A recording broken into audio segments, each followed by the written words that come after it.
काहू बर बहु भांति लुभाए। वर के लिए कहा, बहुत प्रकार से लोभ दे रहे हैं कि वरदान मांग लो, लेकिन दोनों ने वरदान नहीं मांगा। तीनों आए हैं क्रमशः। जब इन्होंने वरदान के लिए कहा तो कोई वरदान नहीं दे रहे, मांग रहे हैं। बहुत लोभ दिया, प्रलोभन की वरदान मांगो, नहीं मांगा। तो फिर परमो धीर नहीं चलाए चलाए, परम धीर चलाए। अस्थि मात्र हुए रहे शरीरा,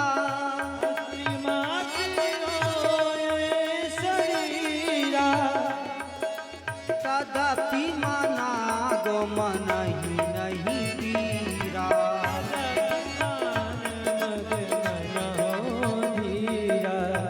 आज उनके शरीर पर कोई किसी प्रकार का दुख नहीं है, मन जरा भी चलायमान नहीं है, क्योंकि सामने ब्रह्मा विष्णु महेश खड़े हैं। एक बार नहीं, मन समीप आए बहु बारा, बार बार आ जाते हैं। अब तो वरदान मांग लीजिए, अब तो वरदान मांग लीजिए, लेकिन क्षमा करिए महाराज, कोई मतलब नहीं। शरीर हड्डी हो गई है, अस्थि मात्र हुई रहे शरीरा। जब नहीं मांगा, बार बार देव लौट जाते हैं तीनों देवता। आज इस प्रकार से नहीं मांगने का कोई मतलब नहीं। और जब बार बार लौटे तो एक दिन मांगू मांगू बरो भय न भुवानी, वरदान मांग लो, वरदान मांग लो, ये आकाशवाणी होने लगी। अभी तक तो ब्रह्मा विष्णु महेश ही आए थे, लेकिन अब आकाशवाणी हो रही है। मांगू मांगू बरो भय न भुवानी, मांगू मांगू वर भय न भुवानी, परम गंभीर कृपा मृदु सानी, परम गंभीर कृपा मृदु सानी। आज कृपा मई अमृतमयी वाणी बरस रही, वरदान मांगो, वरदान मांगो। यह जब आवाज उनके कानों में पड़ी, ये आवाज कैसी है, ये वाणी कैसी है। मृतक जियावनी गिरा सुहाई, श्रवण रंद हुई उर जब आई, श्रवण रंद हुई जब आई। आज कानों से जब उनके हृदय में आवाज पहुंची, ये आवाज कैसी, मृतक जियावन, मृत्युंजय आवाज है ये। उनके इस वाणी के श्रवण करने मात्र से हृष्ट पुष्ट तन हो गए।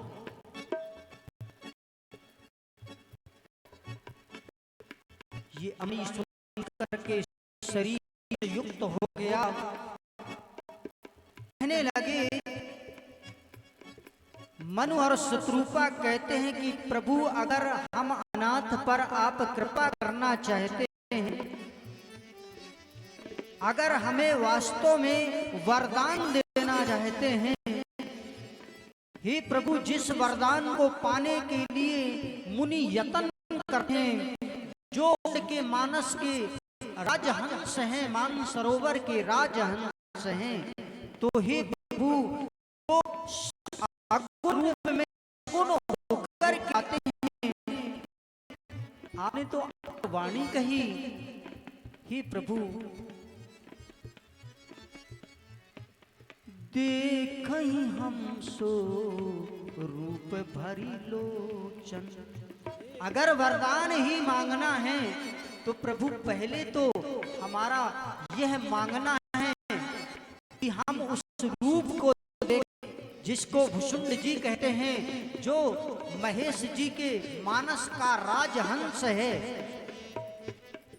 जो महेश अर्थात भगवान जो सरोवर का राजहंस है वो है कैसे? आप सामने तो आइए, आकाशवाणी नहीं। जब ये कहा गया, भगवान प्रकट हो गए, और जब प्रकट हुए तो कितना सुंदर स्वरूप वर्णन किया गया। नील सरोरुह नील मणि, नीलो नीलो धरु श्याम, लाजहि तन शोभा निरखो, कोटि कोटि सतो काम। कोटि कोटि सतकाम, प्यारे है कोटि कोटि सतकाम। सोचिए, 27 चौपाइयां मात्र उनकी सुंदरता के वर्णन में है। भगवान कैसे हैं? शरद मयंक बदन छब सीवा, शरद मयंक बदन छब सीरा, चारु कपोल चिबुक दर ग्रीवा, अधर अधर अरुण रद सुंदर नासा, सुंदर नासिका, अधर बिंब फल विधु कर निंदक हास।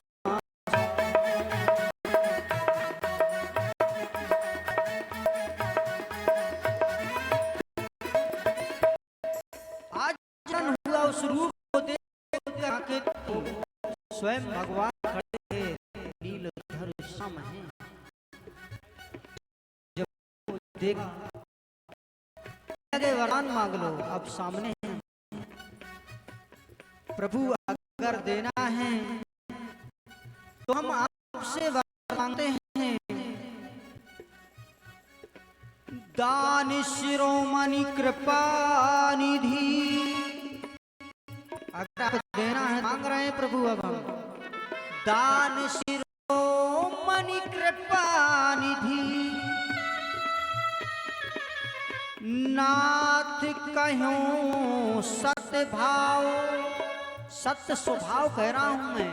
हे प्रभु, मांगहूं तुम ही समान सुत, अगर देना है तो आप अपने जैसा पुत्र दे दीजिए। प्रभु सन कवनो दुराव, आपसे क्या छिपाना, अगर देना है तो अपने जैसा पुत्र दें। जिस समय उन्होंने ये कहा तो कहने लगे, अभी तो आपने वरदान मांगा, हे देवी आपकी कोई इच्छा है? शत्रुपा महारानी से कहा तो शत्रुपा महारानी कहती हैं कि हमारे पति ने जो मांगा है वही हमें स्वीकार है। हम भी चाहते हैं कि हमें वही मिले। जब ये कहा कि हमें भी वही मिले, अर्थात आप हमारे पुत्र रूप में ही आए, भगवान ने एवं वस्तु कह दिया। और क्या कहा? आप सरस खोजो कहाँ जाई, आप सरस खोजो कहाँ जाई, आप सरस खोजो कहाँ जाई,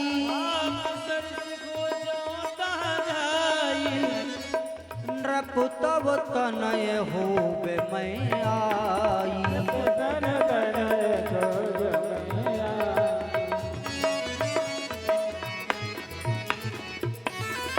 आपका पुत्र बनकर के आऊंगा मैं,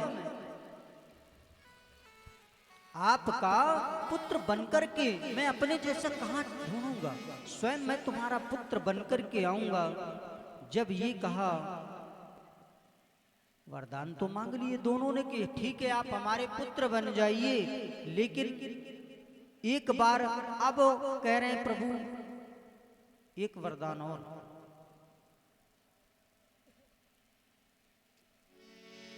हे प्रभु अगर देना है तो एक वरदान और दे दीजिए। मेरा आपके प्रति जो प्रेम हो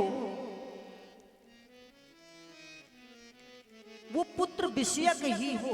ऐसा ना हो कि मैं तुम्हें पर ब्रह्म परमात्मा मान करके, पुत्र ना मान करके अलमारी में बिठा करके पूजता रहूं। हे प्रभु, हमारा और आपका जो प्रेम होगा वो पुत्र की तरह होगा, पर ब्रह्म परमात्मा की तरह नहीं।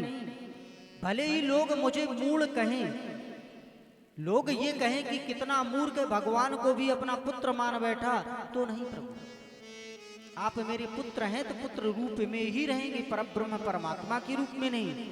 और दूसरी बात प्रभु, मणि बिनो फणी, जैसे सर्प होता है, अगर उसकी मणि को खींच लिया जाए तो वो फन पटक पटक करके मर जाएगा। मछली को अगर जल से निकाल दिया जाए, तड़प तड़प के मर जाएगी। मणि बिन फणी जिम जल बिन मीना, मामो जीवन प्रभु तुम ही आधीना। मेरा भी जीवन आपके अधीन, अर्थात मैं एक क्षण के लिए आपसे वियोग नहीं चाहूंगा प्रभु। अगर आप मुझसे दूर हो गए, मुझसे वियोग हो गया आपका, तो मैं वैसे ही तड़प तड़प के मर जाऊं, जैसे मछली जल के बाहर और बिना मणि के फणी अर्थात सर्प की मृत्यु हो जाती है, मेरी भी वैसे ही मृत्यु हो जाए। यह वरदान भगवान कहते हैं, आप जाइए अयोध्या में दशरथ और कौशल्या के रूप में आपका अवतरण होगा और मैं आपका पुत्र राम बनकर के आऊंगा। एक कल्प यह अवतार हो गया। दशरथ और कौशल्या के यहाँ राम रूप में भगवान पधारे हैं, और जो राम जी ने रावण को मारा, तो राम जी ने जो रावण को मारा है वो कौन से रावण को मारा? भाई रावण तो कई हो गए ना। जब हर कल्प में राम जी हैं तो रावण भी है, और रावण जब है तो किस राम को? पहले तो आपने सुन लिया कि जय विजय रावण हो गए, फिर आपने सुना कि रुद्रगण रावण हो गए, फिर आपने सुना कि जलंधर रावण हो गया। तो किस रावण को भगवान ने जब इस रूप में आए हैं दशरथ कौशल्या के पुत्र बनकर के, तो इन्होंने किस रावण को मारा? अर्थात स्वैत वाराह कल्प में जो राम जी का अवतार हुआ उसमें किस रावण को मारा है? बताने लगे महाराज। एक कैकेयी देश है, उस कैकेयी देश में एक राजा हुए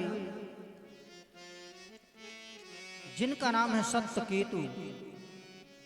सत्यकेतु महाराज के दो पुत्र हुए।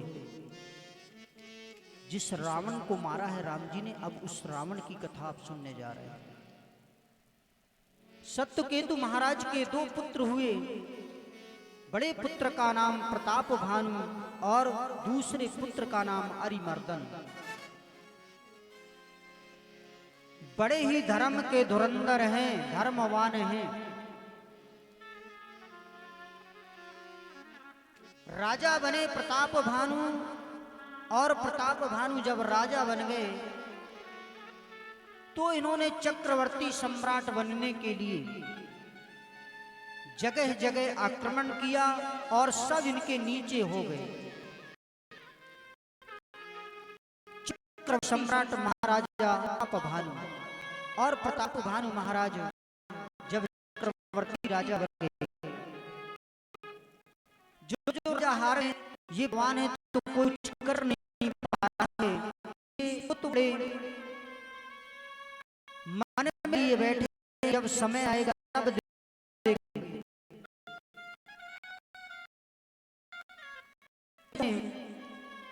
जिसका नाम है धर्म रुचि, बड़ा ही बुद्धिमान है। से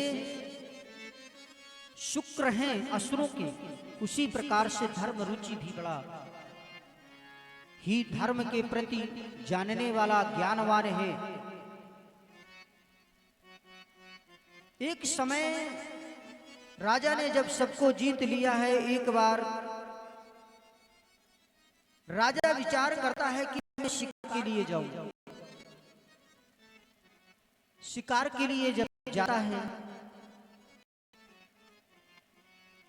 एक सूकर को देखा, सुअर को देखा, तो राजा उसके पीछे लग गया। तो जितने और भी सैनिक उनके साथ में थे सब बिछड़ गए, राजा अकेला सूकर का पीछा करते करते। लेकिन वो सूकर क्या है, मायावी है। प्रताप भानु समझ नहीं पाए और उसका पीछा करते करते 70 यों निकल गए, लगभग 300 किलोमीटर इतनी दूर तक चले गए। महाराज ने तो तक तक तीर महेश चला हुआ, बहुत प्रयास किया कि इसको मार दूं, लेकिन मार नहीं पा रहे। अंत में भटक गए रास्ता, और जिस समय पथ भटक गए हैं, मार्ग भटक गए, तो राजा भूखा भी है और प्यासा भी है। साथ में उनके साथ जो घोड़ा है वो भी दोनों प्यासे और भूखे हैं। तो राजा चले आ रहे, तो उन्हें एक दूर कुटिया पड़ी, कुटिया में पहुंच गया। जिन चक्रवर्ती महाराज प्रताप भानु ने पहले राजाओं को हराया, उन राजाओं में से एक राजा उसका, इसलिए वो वन में बैठ जन कर रहा था। देखा कि कोई राजा जब पास में पहुंचे तो राजा ने उसको पहचान पाएंगे, कई राजाओं को हराया था। तो राजा ने तो पहचान नहीं पाया, लेकिन प्रताप भानु को उसने पहचान लिया। जब प्रताप भानु को पहचान लिया, कहते हैं महाराज आप कौन हैं? आप हैं कौन? चक्रवर्ती के लक्षण तोरे, देखत दया लाग अति मोरे। आप कोई चक्रवर्ती सम्राट हैं क्या? समझिएगा, आप लगेगा ये रावण प्रताप भानु बहुत ही ब्राह्मणों का सम्मान होता, सब कुछ नहीं।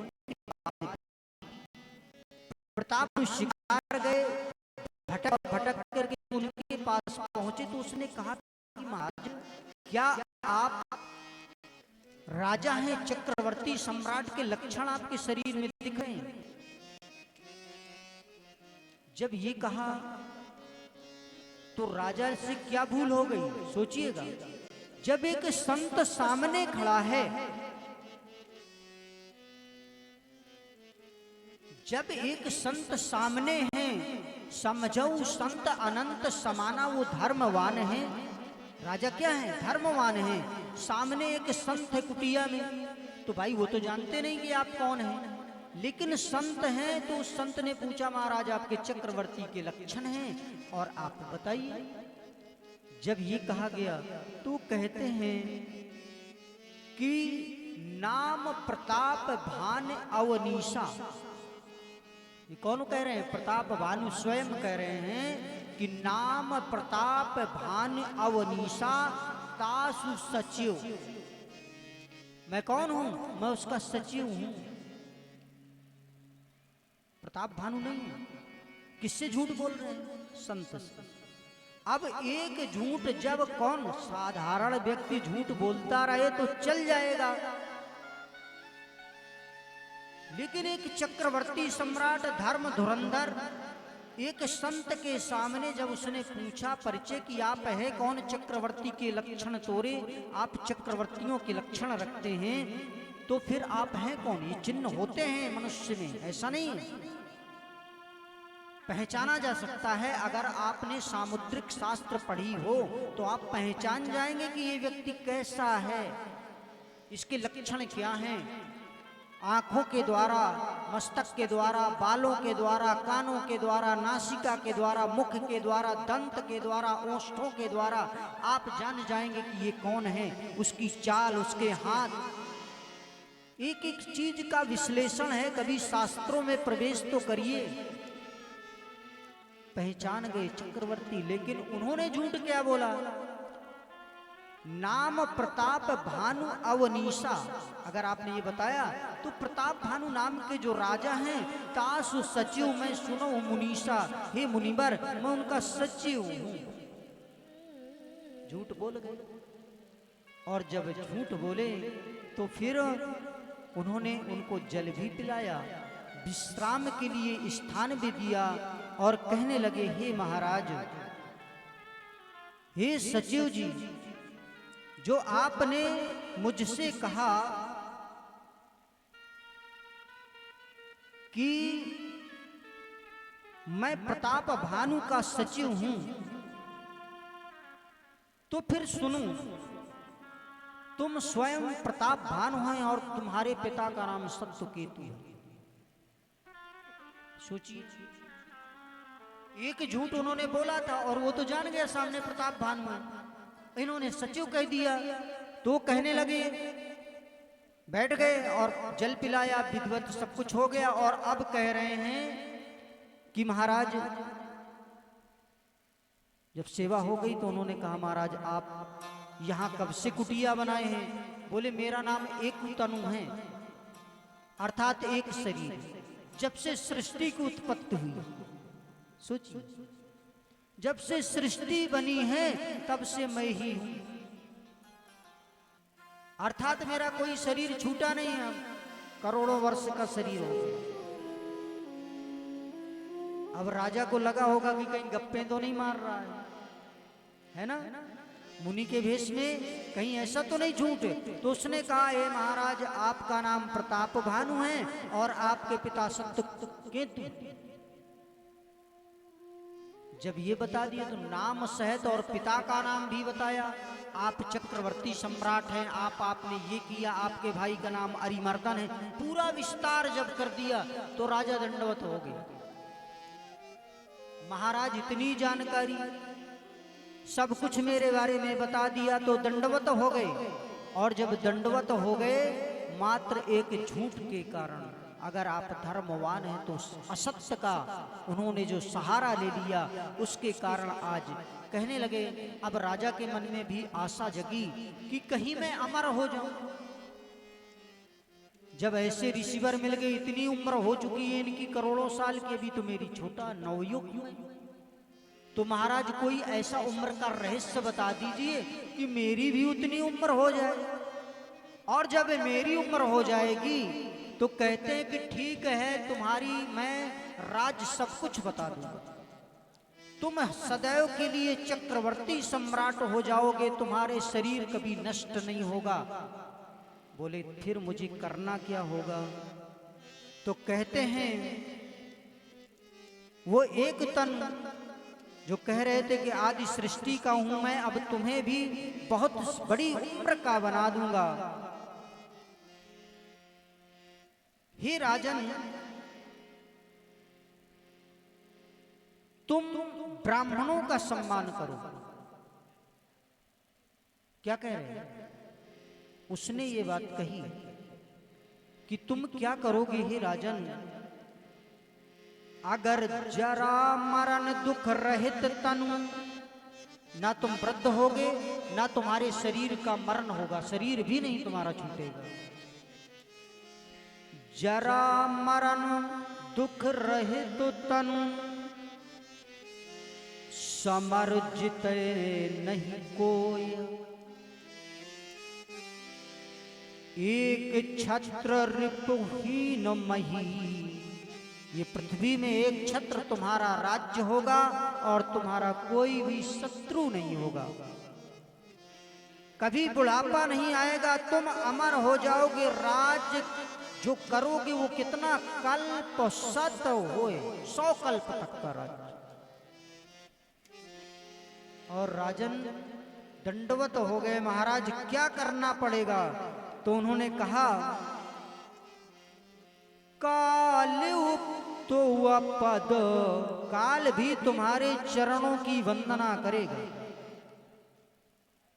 कालिव तव पद नावै शीसा।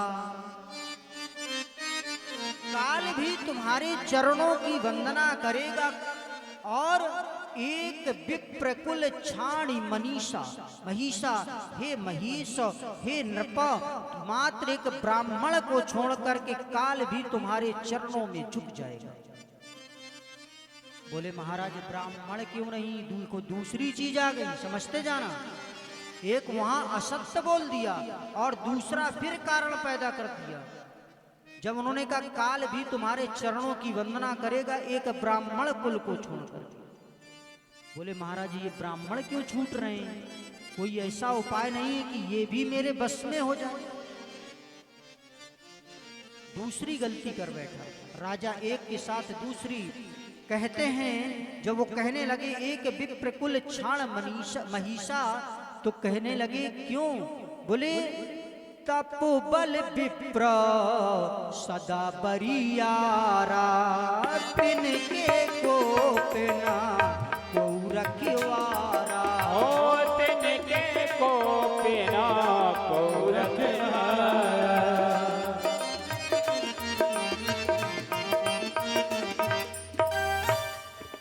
जो विप्रन बस करहु नरेशा, जो विप्रन बस करहु नरेशा, तव तू बसो। अगर ब्राह्मणों को वश में कर लिया तो तुम्हारे वश में कौन कौन हो जाएगा। जो विप्रनो, आपने अगर विप्रों को ब्राह्मणों को, जो विप्रन बस करहु नरेशा, जो विप्रन बर करहु नरेशा, तव तू बसो विधि विष्णु महेशा।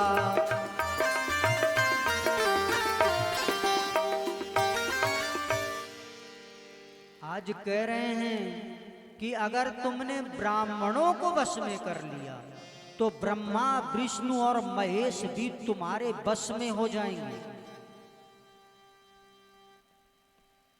विप्र श्राप बिन सुन मही पाला, तोर नाश नहीं कौनो काला।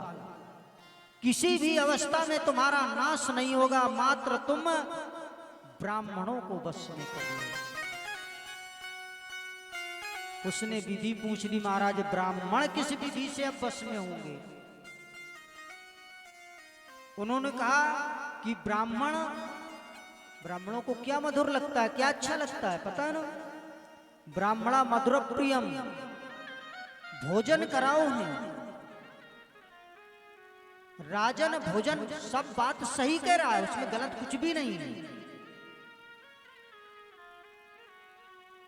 जहां तक जितनी भी बात वो सब सही कह रहा है, लेकिन थोड़ा थोड़ा जो राजन फंस रहे हैं मात्र अपने। उन्होंने दूसरी पहली गलती ये की, एक संत को सामने देखकर भी झूठ बोला।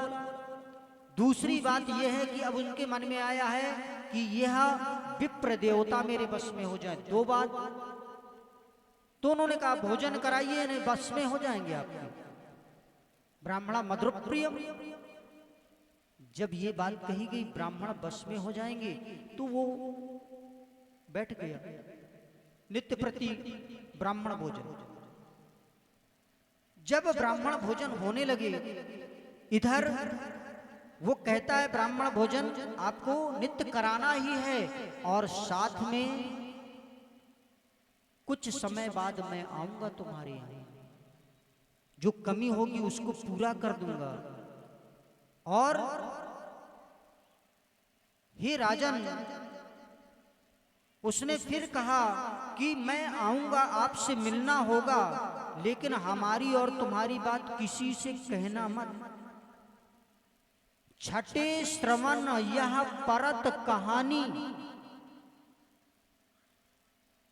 नाश तुम्हारे सत्य मम बानी। ये दो कान तुम्हारे और दो कान मेरे, ये 4 कान में बात है। अगर 6 कान में पहुंच गई, अर्थात तीसरा कोई जान गया, तो तुम्हारा नाश हो जाएगा। राजन डर गए और आशा है कि मैं 100 कल्प तक राज्य करूं, इसलिए राजन ने किसी से कहा नहीं। वहां पहुंच कर गई। और भी बहुत कुछ है कथा, अगर विस्तार करते हैं तो यही प्रताप भान में लगे रहेंगे, है ना।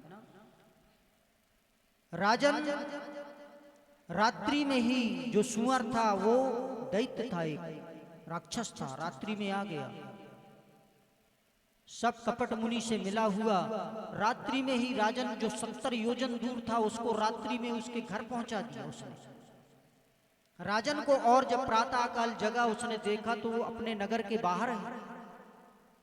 ये सब देख करके राजन को पूरा विश्वास हो गया और वो वहां पहुंच करके सबने आरती की, हमारे महाराज आ गए हैं। और राजन ने नित्य प्रति ब्राह्मण भोज प्रारंभ कर दिया। जिस समय ब्राह्मण भोजन नित्य प्रति होने लगे, वही कपट मुनि आ गया एक दिन। और कपट मुनि ने, जो उनका पुरोहित था, उस पुरोहित को एक जगह बंद कर दिया, स्वयं पुरोहित का रूप ले लिया, कोई पहचान ना पाए। और जो ब्राह्मण भोजन बन रहा है उस रसोई घर में विविधि मृगन कर आमिष रांधा, विभिन्न प्रकार के मृगों का उसने मांस, ते ही महा विप्रो मांस खल साधा, उसने उसी में ब्राह्मण का भी मांस मिला दिया। सभी ब्राह्मण बैठे हैं भोजन के निमित्त, और जिस समय भोजन के निमित्त बैठे हैं, राजन परोसने लगे भोजन को। स्वयं प्रताप भानु, कपटी मुनि ने ये अपना कपट कर दिया। और जिस समय प्रारंभ हो गया भोजन, ब्राह्मणों को परोस दिया गया। उस दिन ऐसे ब्राह्मणों को नहीं बुलाया, सभी ब्राह्मणों को सपरिवार निमंत्रण है। चूल्हा न्योत जिसे कहते हैं, कि किसी के घर में भोजन नहीं बनेगा। जितने भी ब्राह्मण हैं सब प्रताप भानु महाराज के यहाँ अपने पत्नी पुत्र पुत्रियों के सब बैठे हैं, सभी बैठे हुए हैं। और जिस समय प्रारंभ हो गया, आज भोजन का प्रारंभ किया, राजन ने प्रारंभ किया है। आकाशवाणी हो गई, विप्रवृंद उठ उठ ग्रह जाहू, आकाशवाणी होने लगी, है बड़ हानि अन्न जन खाहू, ये अन्न मत खाना, हानि हो जाएगी तुम्हारी।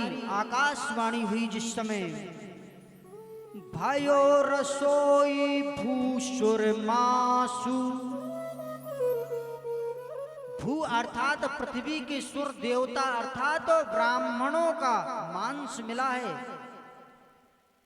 इसलिए सावधान, कोई भोजन मन मत करना।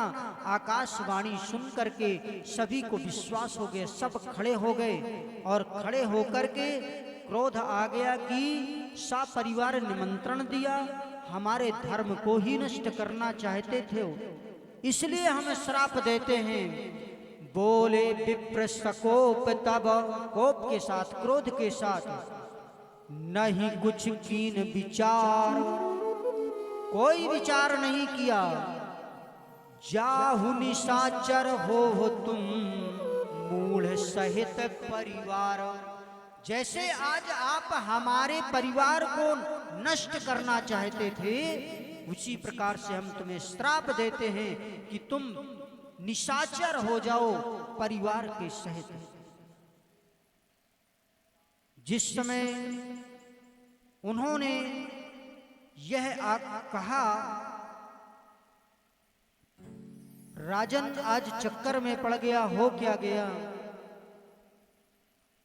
श्राप मिल गई कि परिवार सहित आज जाकर के तुम निशाचर हो जाओगे, राक्षस हो जाओगे। संबत मध्य नाश तब होई, 6 महीने नहीं लगेगा, तुम संपूर्ण वंश ही तुम्हारा नष्ट हो जाएगा। संवत अर्थात 1 साल, और मध्य आधे में 6 महीने के बीच में ही तुम्हारा समाप्ति। संवत मध्य नाश तव होई,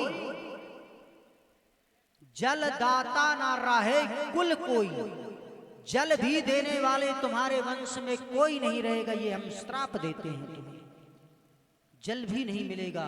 इस प्रकार से जब श्राप दिया, आकाशवाणी पुनः हो गई।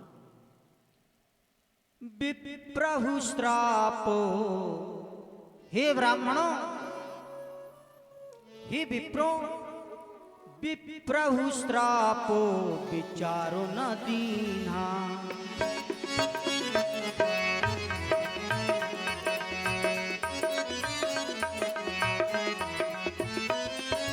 नहीं अपराध भूप कछु कीन्हा।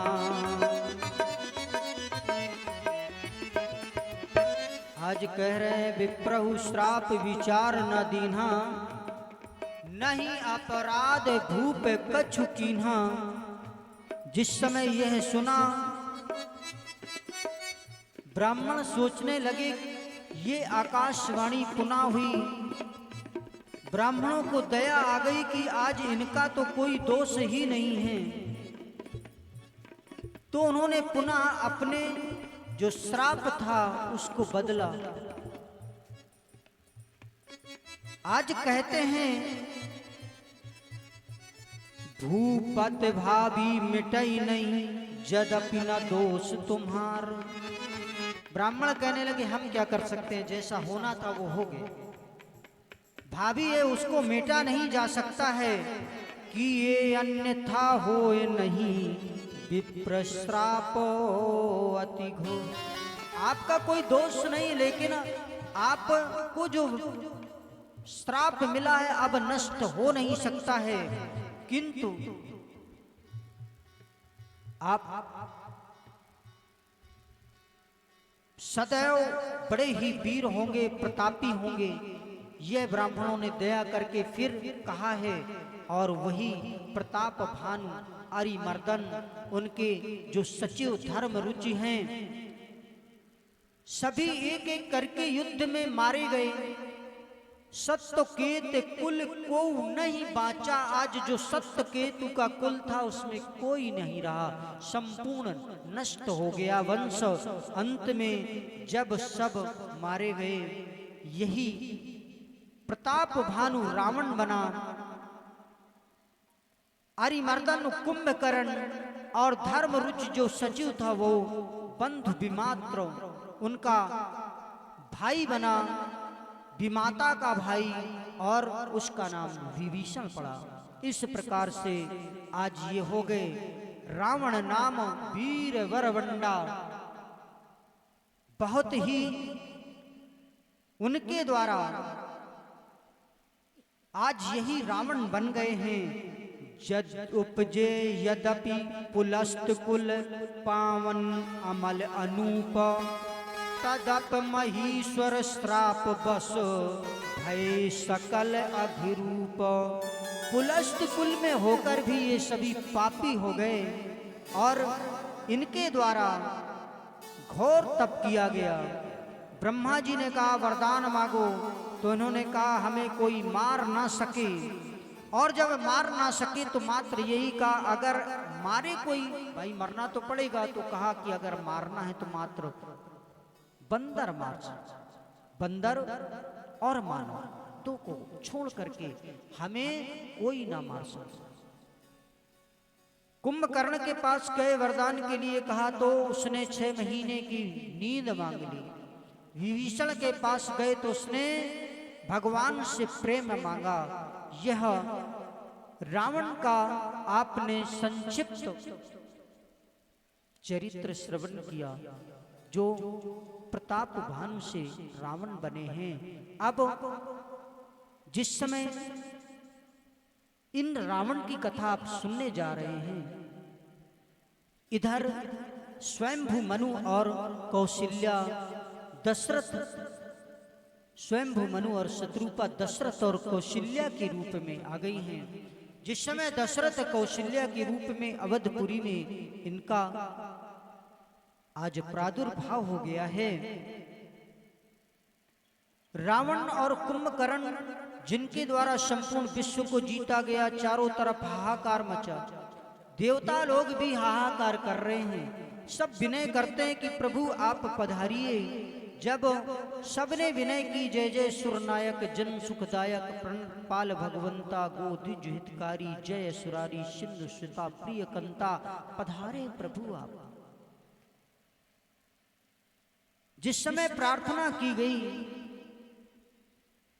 आकाशवाणी हुई, जन डरपहु मन शुद्ध सुरेशा, तुम्हीं लाग धरियो नर वेशा, मैं आऊंगा। जब इस प्रकार से कहा गया तो आज समय आ गया है दशरथ जी महाराज के यहाँ भगवान श्री राम के जन्म का। आज पुनः विनती की गई कि आप पधारे महाराज। जब कहा गया, सबने विनती कर रहे हैं, सूर्य समूह विनती करी। आज प्रभु के आगमन का, राम जन्म होने जा रहा है, बड़े ही प्रेम से, बड़े ही धूम के साथ। वो पावन समय आ गया, जोग लगन ग्रह बार तिथि, सकल भय अनुकूल, चर अरु अचर हर्ष जुत, राम जन्म सुख मूल। राम जी का जन्म होने जा रहा है, सब प्रसन्न हैं। वो पावन समय आ गया, कैसा बड़ा सुंदर समय। नवमी भौमो वार मधुमासा, नवमी भौम वार मधुमासा। नवमी तिथि, मधु अर्थात चैत्र का महीना, और ऐसे में भगवान राम का आगमन। नवमी तिथि मधु मास पुनीता, नवमी तिथि मधु मास पुनीता, शुक्ल पक्ष अभिजित हरि प्रीता, शुक्ल पक्ष अभिजित हरि प्रीता, मध्य दिवस अति शीत न घामा, मध्य दिवस शीत न घामा, पावन काल लोक विश्रामा, पावन काल लोक विश्रामा, शीतल मंद सुरभ बहवायु, शीतल मंद सुरभ बहवायु, हर्षित सुर संतन मन जाऊ।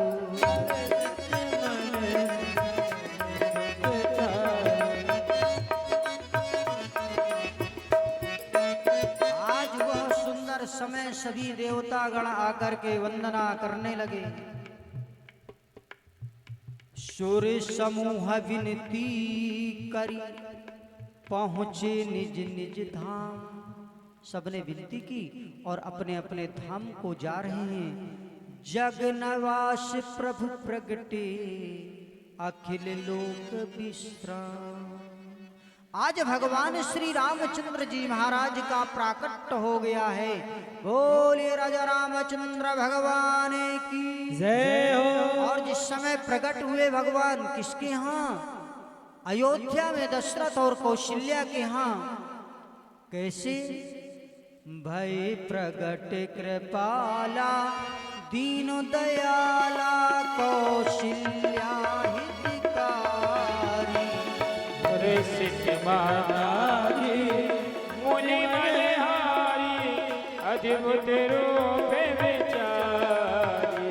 लोचन अभिरामा, तनु घन श्यामा, नित्य आयु शोभे भुज चारी। भूषण वनमाला नयन विशाला शोभित सिंधु करारी।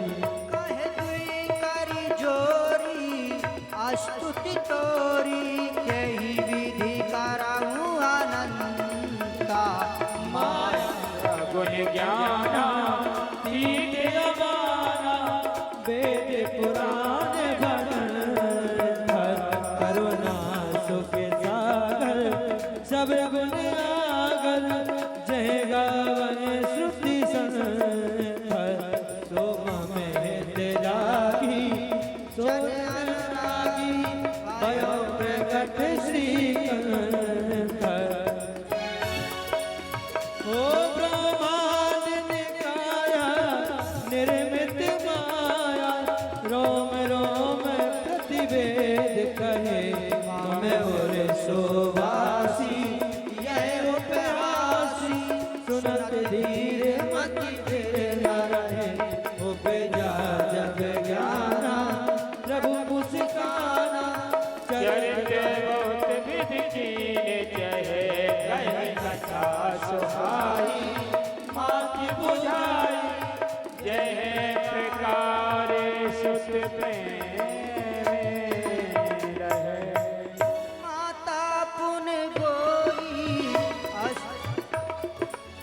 हो माता पुण्य गोरी सौमत डोरी तजगताते रूपाली जैसे सुशीला अति प्रिय शीला यह सुख परम अनोखा सुन बचन सुजाना रोदन टाना होई बालक सुर भूपा यह चरित जो गावहि हरि पद पावई तेरा परई भूपा।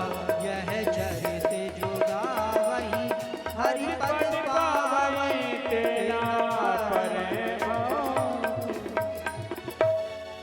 विप्रधेनु सुर संत हित लीन मनुज अवतारी निज इच्छा निर्मित तनु माया गुण गोपाल।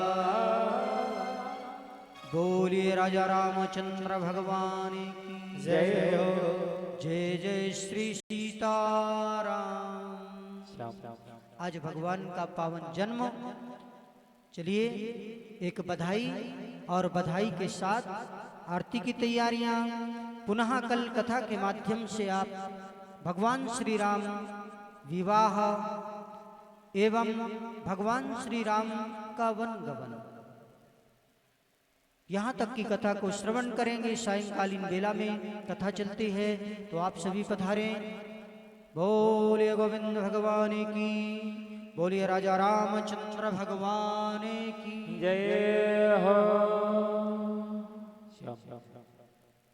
एक सुंदर सी बधाई सभी भक्त बड़े प्रेम के साथ आज राजा राम जी महाराज का प्राकट्य हुआ है और ऐसे प्राकट्य में हम सभी उनके निमित्त बधाई। वैसे तो बधाई के लिए हमारे जो राजा जी बने हैं विशाल सिंह जी, अब आप ऊपर आ जाइए और बधाइयों को साथ साथ आरती के लिए भी तत्पर होंगे। साथ ही बधाई में भगवान को, क्योंकि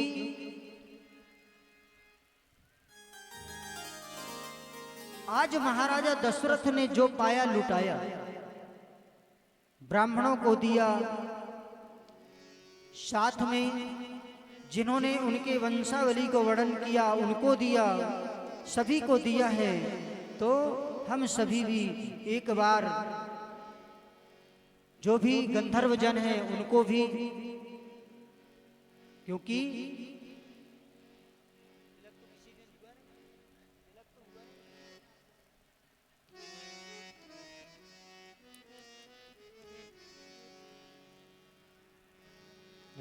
अयोध्या नरेश विशाल सिंह जी पधारे हैं। अब आपके यहाँ गोविंद पधारे हैं, राम जी पधारे हैं, तो फिर उनके निमित्त तो बड़े ही प्रेम से पहले तो हमारे गंधर्व जन गीत गाए, भाई बधाई गा दीजिए, जिससे आपका भी तो कुछ, आज तो पूरा तप हो गया हमें लग रहा है।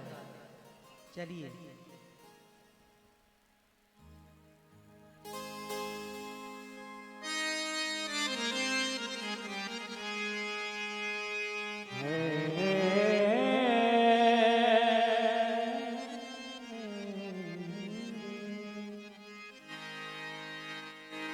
प्रगटे हैं चारों भैया, हो भैया प्रगटे और प्रगटे, प्रगटे हैं चारों भैया, अवध में बाजे बधैया। प्रगटे हैं चारों भैया, अवध में बाजे बधैया। प्रगटे हैं चारों भैया, अवध में बाजे बधैया। भाई बधाई, आप जब कन्हैया आते हैं तो आप भूल जाते, चूंकि राम कथा आपके गांव में पहली बार हो रही है ना, तो जैसे कन्हैया का आगमन होता है ब्रज में और अवध में राम जी का आगमन है, लक्ष्मण जी, भरत जी, शत्रुघ्न जी महाराज सभी का आगमन है, तो फिर कोई संकोच ना करिएगा, बड़े ही प्रेम के साथ आपको भी उनकी, आज तीनों रानियां बड़ी प्रसन्न हैं, कौशल्या मैया, सुमित्रा मैया और कैकेयी मैया। अरे भाई लगे कि हाँ राम जी पधारे, बोलिए राजा रामचंद्र जी महाराज की जय हो। बाजे बधैया, बाजे बधैया, बाजे बधैया, बाजे बधैया, बाजे बधैया, बाजे बधैया, बाजे बधैया, बाजे बधैया। प्रगटे हैं, प्रगटे हैं, ओ प्रगटे हैं चारों भैया, अवधों में बाजे बधैया। प्रगटे हैं चारों भैया, अवध में बाजे बधैया। सभी लोग बड़े भाव से ताली सेवा करते हुए राम राजा सरकार की जय हो।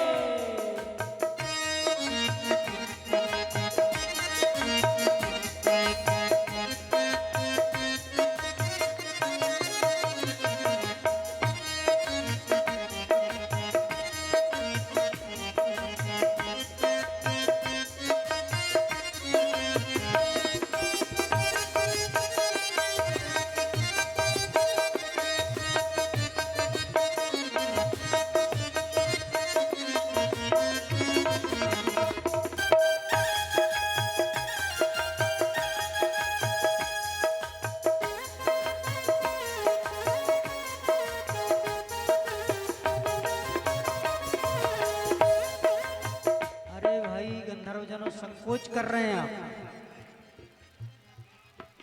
जब बधाई है तो बधाई ये सुनी सुनी क्यों है? अरे आप लोग नृत्य करिए, भगवान श्री राम जी महाराज पधारे हैं, उनके सखा खड़े हैं, कोई भी आप सभी अवधवासी नर नारियां सभी के लिए ना संकोच के साथ सभी लोग मस्ती के साथ, अरे उनके गलियन गलियन में धूमे मची है, गलियन गलियन में धूम मची है। ओ गलियन गलियन गलियन गलियन हाँ धूमे मची है।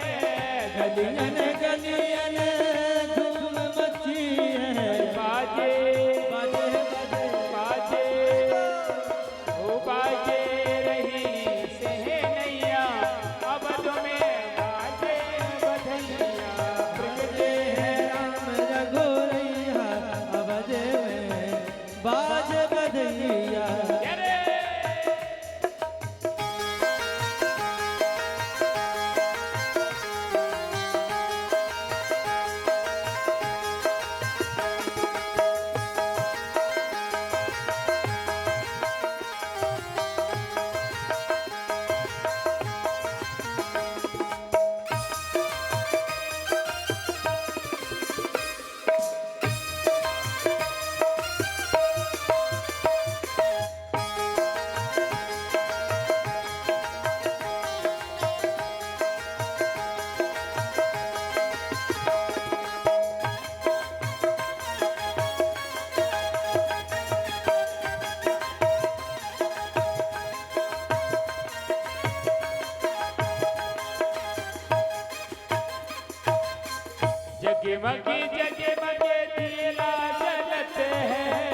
जगमगे जगमगे दियला जलते ओ जगमगे जगमगे जगमगे जगमगे दिया जलते हैं जगमगे जगमगे दियला जलते हैं झिलमिल ओ झिलमिल होते दरिया अवधों में बाजे बधैया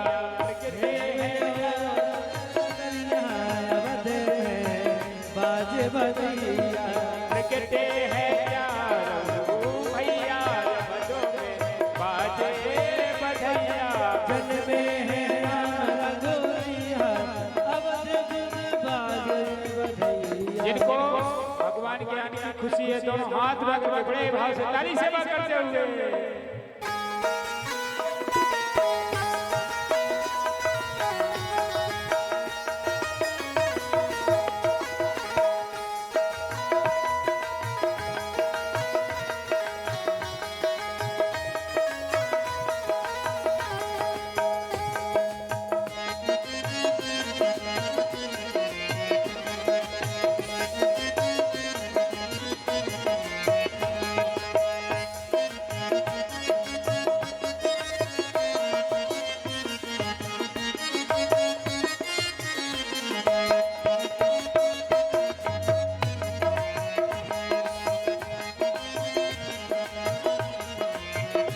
झांझे मृदंग ढोले ढपी बाजे झांझे मृदंग ढोले ढप बाजे ढोले ढपे बाजे ढोले ढपे बाजे ढोले ढप बाजे ढोले ढप बाजे ओ झांझे मृदंग ढोले ढपी बाजे झांझे मृदंग ढोले ढप बाजे और नाचत है ओ नाचत है ये नाचत है ताता थैया अवधों में बाजे बधैया नाचत है ताता अवध में बाजे बधैया ओ प्रगटे हैं प्यारो भैया अवधों में बाजे बधैया प्रगटे हैं प्यारो भैया अवध में बाजे बधैया। एक बार सभी लोग बड़े भाव से ताली सेवा करते हुए और झूमते हुए ओ राजा दशरथ जी के द्वार बधैया बाज ओ राजा दशरथ जी के द्वार बधैया बाज रही ये राजा दशरथ जी के द्वार बधैया बाज ओ राजा दशरथ जी के द्वार बधैया बाज रही। भगवान के आने की खुशी है चौथा दिन है आज कथा का बहुत इंतजार किया आज ठाकुर जी आ गए दोनों हाथ मिला करके बड़े भाव से ताली सेवा करते हुए जय हरि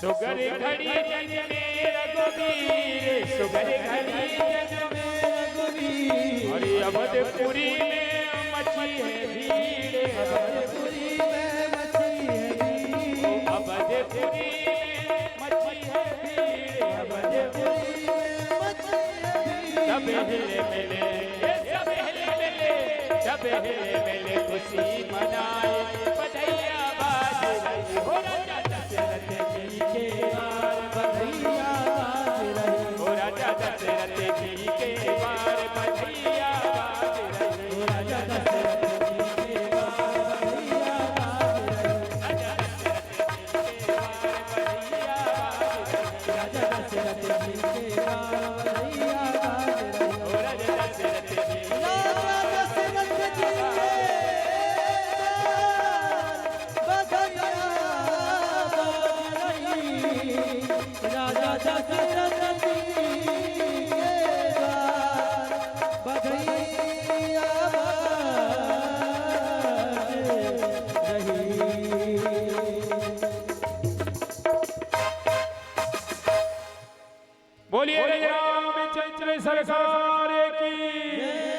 भरत लाल की, लखन लाल की, शत्रुघ्न भैया की, चारों भैया की, जय जय श्री सीताराम। आइए सभी लोग भगवान की पावन मंगल आरती में सम्मिलित होकर के अपने जीवन को कृतार्थ करें, अपने जीवन को धन्य करें, अपने जीवन को सफल करें।